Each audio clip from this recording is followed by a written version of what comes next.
Soy Camilo Sánchez, senador liberal, presidente de la Comisión Tercera, la que maneja los asuntos económicos en el Senado de la República.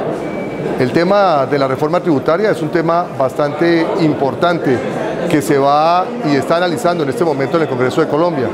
Aquí los detractores están diciendo que se está haciendo una reforma solamente para los ricos y que estamos castigando fundamentalmente a los asalariados. Eso es lo mismo que sucede con los jóvenes que estaban diciendo que el mundo se va a acabar el 21 de diciembre y se les va a acabar el discurso cuando el 22 de diciembre amanezcan en sus camas y se den cuenta que no es así. Aquí, ¿qué se hizo? La reforma la tenemos que mirar como un entorno completo. Por ejemplo, empecemos con un punto fundamental, el que tiene que ver con el Instituto Colombiano de Bienestar Familiar y SENA, que son los parafiscales. Están diciendo que se van a acabar esas instituciones y eso no es así. Por el contrario, estamos garantizando que en el tiempo esas instituciones tengan los recursos necesarios. Hoy, ¿qué sucede? Los parafiscales se pagan sobre la parte laboral, sobre los empleados formales que hay en la economía. Él cree que es el impuesto que hemos creado sobre las utilidades, se le cobra a las cantidad de empresas que generan utilidades en el país. Es un mundo mucho mayor que va a generar muchos más recursos que el que se está generando con los parafiscales. Si llega a haber una recesión, lo primero que se pierde es el empleo formal. Por consiguiente, caería mucho más rápido los parafiscales que el impuesto a las utilidades. Las utilidades no bajan por un motivo, porque muchas de esas empresas, las más importantes, están en bolsa y prefieren pagar sus impuestos sin problema a ponerse en riesgo sus patrimonios al decir que no van a dar las utilidades que se esperan. Eso bajaría su valor patrimonial y por consiguiente sería más caro el collar que el perro para esas personas. ¿Qué está de bueno en esto adicionalmente? Que se le están dando un cinturón de seguridad, que en caso de que el CREE no dé los recursos que se requieren, se va a dar que del presupuesto ordinario más 2 puntos de inflación se le entregarán los recursos a esas instituciones, garantizándolas de una vez por todas la continuidad de las mismas. Esto es algo que no se había dado jamás y cambia el esquema. ¿Por qué están bravos estos personajes? Porque piensan que los vamos a quitar de las mesas de negociación y segundo, porque van a tener un control mucho mayor de la Contraloría y otras instituciones y ahora van a tener que rendir cuentas a Contability, que es fundamental en un buen gobierno. Igualmente el 13,5% va a generar empleo, no tanto como dice el gobierno, pero sí importante y por lo menos no vamos a perder empleo formal. ¿Qué hacemos con esto? Se deja de pagar Instituto Colombiano de Bienestar Familiar, SENA y Salud.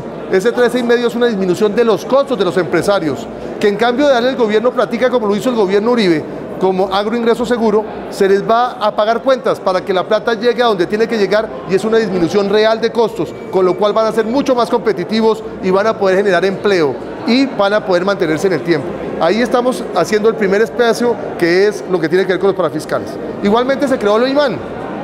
El IMAN es el impuesto que se le va a crear, que es un impuesto, una presuntiva laboral. ¿Qué es el IMAN? La gente no ha entendido que necesitábamos evitar que muchos declaren renta y al final de cuentas no paguen nada. Pues en esta reforma lo que hicimos es que a 3.700.000 hacia abajo no declararán renta. Eso equivale a más del 95% de los colombianos que no van a tener que declarar renta. Se le quita un trabajo a la DIAN y evitamos que eso entorpezca el control de ese 5% que es el que genera realmente las utilidades, los ingresos para los gastos y el buen funcionamiento de nuestra economía y de nuestro empleo. Pues ese es un cambio importante. Los que estaban por honorarios no van a tener tampoco que tener retenciones hasta 3.700.000. Así que ya la gente no va a pagar esa retención ni va a tener que pedir devolución y lo que es peor, perderla, porque la mayoría de la gente no se atrevía a pedir la devolución en la DIAN porque los van a revisar. Igualmente se está haciendo temas fundamentales. No se toca la canasta familiar. Se dijo que no se toca la canasta familiar. No se toca el corrientazo, que es otro de los temas que hablaban las personas. La salud prepagada quedó también baja del 10% de IVA al 5% de IVA, haciendo que 5 millones de colombianos que usan la salud prepagada tengan un beneficio importante. Por eso repito que la reforma tenemos que tenerla como un contexto general y no articulito por articulito. Igualmente, estamos viendo que el sector agropecuario también va a ser beneficiado. Necesitamos que el sector tenga ese beneficio. El máximo IVA que va a tener el sector es del 5%, con la ventaja que el IVA puede ser descontado y de esa manera podemos tener una mayor productividad. Estamos defendiendo, por ejemplo, los vehículos no contaminantes para que no tengan IVA. Y contarles en el tema del IVA, va a haber 3 tarifas, 0, 5 y 16.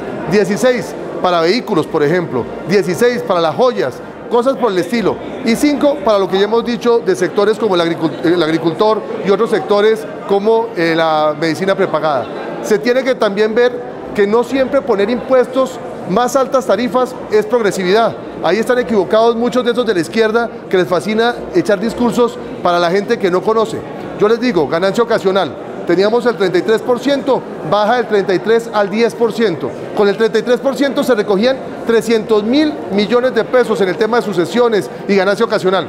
Pues con este tema de bajar del 33 al 10, se va a aumentar en 10 o 20 veces los ingresos, porque la gente va a pagar eso que no estaba pagando y va a dejar de eludir y evadir, porque ese era el costo que tenía que pagar un abogado que les ayudaba al tema, o hacer un asesor tributario para lo mismo. Pues esto cambia totalmente y se demuestra que la progresividad no está en la tarifa. Si yo subo del 33% al 45%, muy seguramente de los 300.000 millones que estábamos recogiendo, quedaríamos en 100.000. Así que equivocadamente muchos han hablado que tarifa mayor, mayor progresividad.